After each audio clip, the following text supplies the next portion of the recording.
All right, we're live. I'm what you need. You're watching my channel. And of course, today had a lot of boxing that happened yesterday. And we talked about some of the events yesterday, but this is a counter argument to something that Blueblood Sports TV was talking about that I want to just discuss very briefly. So, Blueblood Sports TV is talking about the matchup between Mike Tyson and the matchup between Mike Tyson and Roy Jones Jr. And he was discussing some of the strengths and weaknesses of both fighters. One of the things he said was that Roy Jones Jr. depended a lot on his athleticism when he was younger, the triple left hooks, the leaping left hooks, and so on. He said Lloyd being older, with his reflexes slowing down and his body slowing down, he'll be much more easier. He won't be able to move as much, and therefore box Tyson as much. And he believes that Mike Tyson, having seen that Roy been knocked out, he's been knocked out 3 times. Enzo Maccarelli, actually 4 times.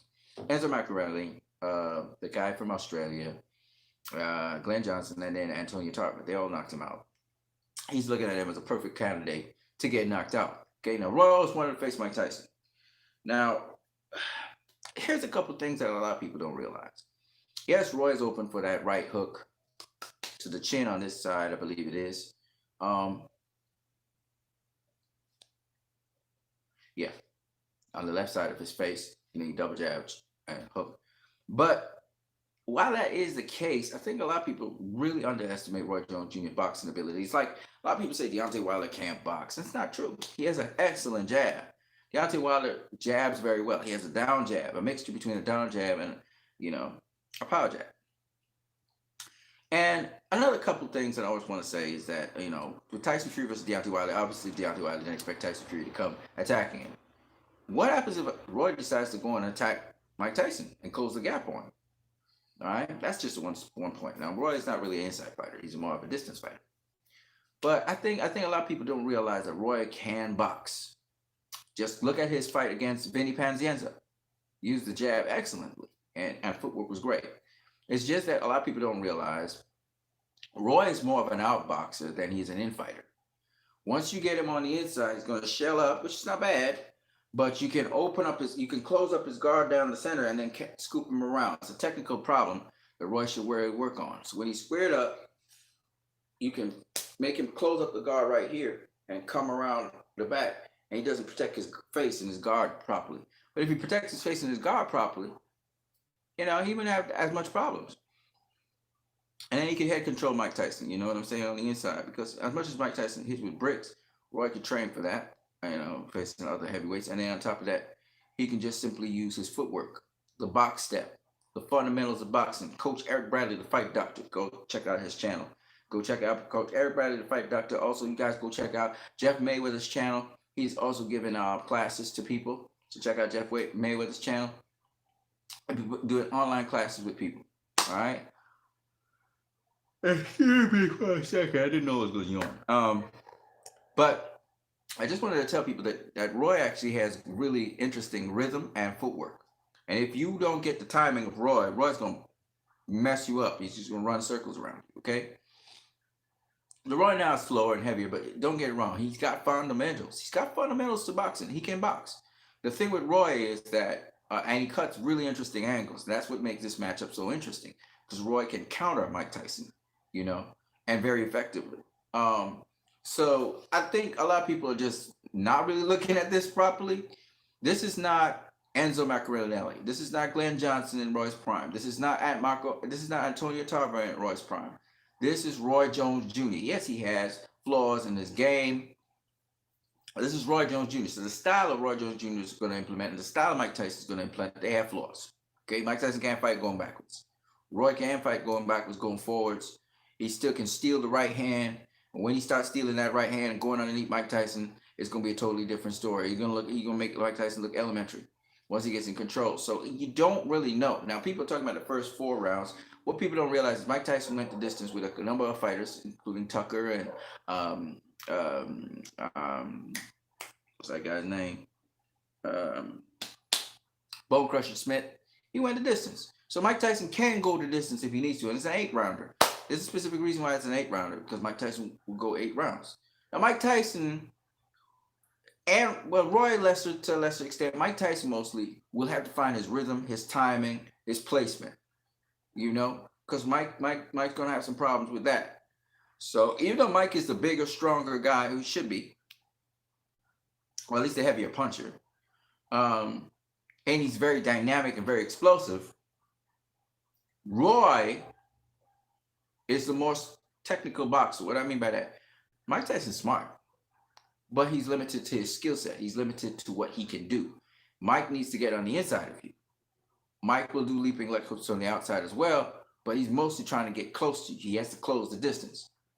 Roy's expertise was what? Making sure that guys didn't close the distance on him. Now, Roy started fighting on the inside, and he started doing like with Macarelli, Enzo Macarelli, he was fighting on the inside. But Roy's thing, his strength is keeping guys at bay, keeping them on the outside. So if Roy keeps Tyson on the outside at the edge of his jab or at the edge of whatever he's doing, he'll have to change levels with Mike Tyson because Mike Tyson bobs and weaves and comes in on you. So if he is able to control Mike Tyson, and there's various ways to control a fighter who's bobbing and weaving coming into you. I don't want to talk about that part. I'll let that discussion be done some other time. But it has to do with pivot work. It has to do with footwork when you're doing things like that. Okay. Don't understand. These people had all day to contact me, and they decided to contact me now. Anyways, so suffice it to say, footwork is going to be a key in this fight.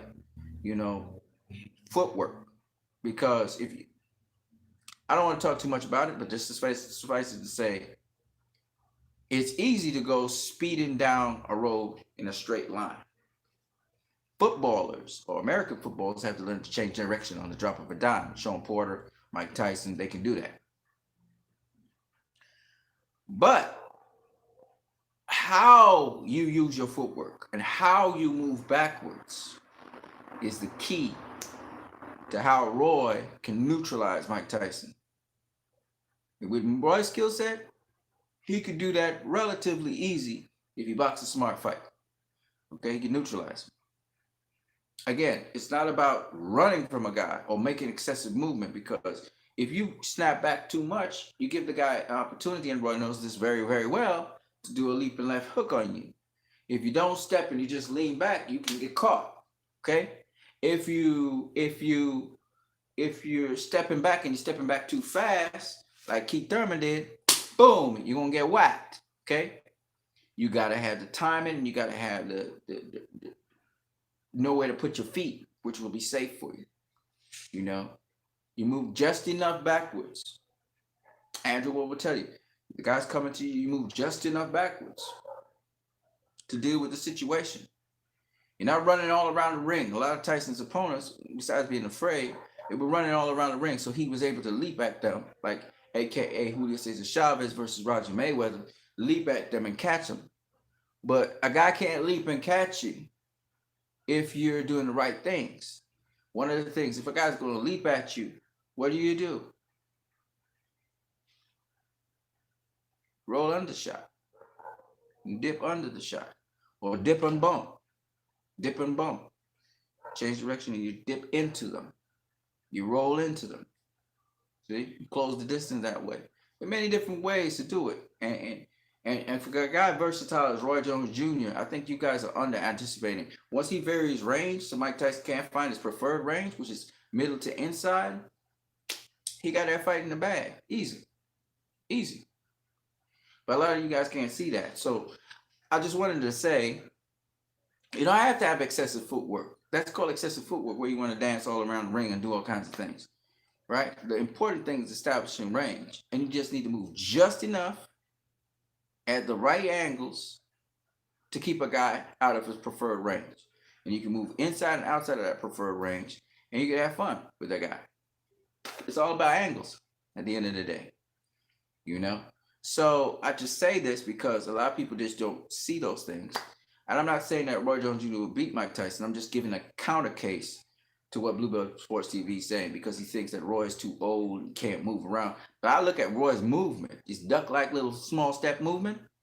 That small step movement, I can vary my angles with those small little steps. I could pivot around you with those small little steps. I could slide in on you with those small little steps, you know. And then that unusual little movement that he do, that untelegraphed jab or that untelegraphed right hand, that lead right hand that just come out of nowhere like a shotgun, boom, and gone. You know, that sort of stuff is special, and that's gonna make the difference. It's not just anybody Mike Tyson's facing; it's Roy Jones Jr. And y'all must have forgot. Y'all must have forgot. He gonna remind y'all in that exhibition fight. He's gonna remind you of who he is. You know, Mike Tyson gonna show you who he is too. Don't get me wrong, but Roy's gonna remind you who he is. Roy's a special fighter, and it's not just anybody, just any old time that can just take Roy. And you have to study Roy. You have to go study tapes on Roy to figure out how you get him in the position that you need to get him up against the ropes with his hands like this. That's what you got to get him to do. You know, and that's not easy. You know, that's not easy to do. You know, you got to get Roy to try and fight you on the inside. Roy got some decent inside game, but that's not his forte. And in this fight, he shouldn't be trying to engage Tyson on the inside unless he's going to slide to the inside and grapple on the inside. He shouldn't be trying to engage any, because Tyson's too explosive on the inside. He's sliding the inside, time up. You know, but you're fighting him from range. Now that's where Roy will win the fight if he has to win the fight. Mike Tyson got to get close to Roy and get his punches off. That's it. You know, it's not about tenacity. It's about selecting the right punches, having the right rhythm. You're going to be really, really green. Hopefully he spars some people and stuff, but he's going to be really, really green going into that fight. Tyson needs to look good. So if Roy can make Tyson look good while he's doing his thing as well, that'd be good. That means Roy has to be able to absorb some of the punishment that Mike Tyson would throw. But Roy's big enough. He's big. You can see he has the size and everything for that. So I'm not worried about Roy.